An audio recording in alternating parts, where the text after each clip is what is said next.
कभी सोचा है कि असफलता भी सफलता की चाबी हो सकती है?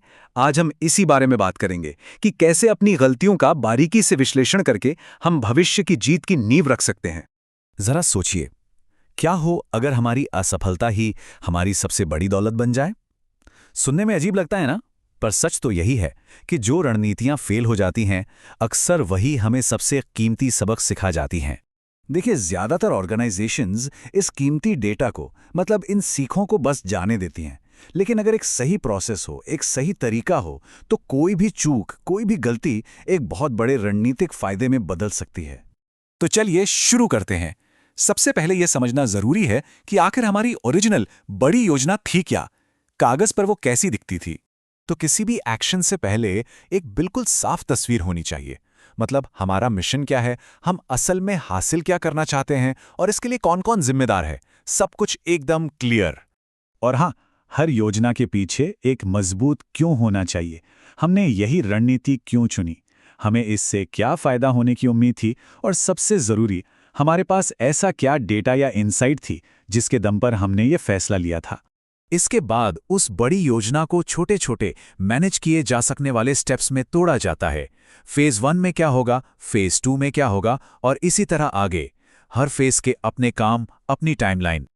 लेकिन असली कहानी तो तब शुरू होती है जब हमारी वो परफेक्ट योजना हकीकत की दुनिया से टकराती है। और सच कहूं तो सीखने का सबसे बड़ा मौका भी यहीं छिपा होता है। तो जो सबसे बड़ा सबक है, वो उस फासले में छिपा होता है जो हमारी प्लानिंग और असल नतीजों के बीच था। हमने क्या सोचा था और असल में हुआ क्या, इसी गैप को समझना सबसे जरूरी है। और ये नंबर्स, ये सब कुछ साफ कर देते हैं। हमारा टारगेट था 100, पर हम पहुंचे सिर्फ 45 पर। मतलब हकीकत और उम्मीद में कितना बड़ा फासला है। आंकड़े कभी झूठ नहीं बोलते, और यहां तो सच्चाई बिल्कुल सामने है। पता है, अक्सर गड़बड़ी के संकेत अचानक नहीं आते, वो धीरे धीरे दिखना शुरू होते हैं। जैसे पहले महीने कस्टमर्स ने कुछ शिकायतें की, फिर दूसरे महीने टीम के अंदर कम्युनिकेशन की दिक्कतें आने लगी। इन शुरुआती सिग्नल्स को पकड़ना बहुत जरूरी होता है। चलिए, अब आते हैं इस प्रक्रिया के सबसे जरूरी हिस्से पर, जिसे हम कह सकते हैं रणनीतिक पोस्टमार्टम। मतलब ये समझना कि जो हुआ वो आखिर क्यों हुआ। और एक बात बिल्कुल साफ होनी चाहिए, यहां मकसद किसी पर उंगली उठाना या किसी को दोषी ठहराना नहीं है। बिल्कुल नहीं। मकसद है मिलकर एक टीम की तरह समझना और सीखना। लेकिन सवाल तो वही है कि आखिर वो क्या असली वजह थी जिसकी वजह से हमारी पूरी योजना पटरी से उतर गई। इसका जवाब पाने के लिए हमें थोड़ा और गहरा खोदना होगा।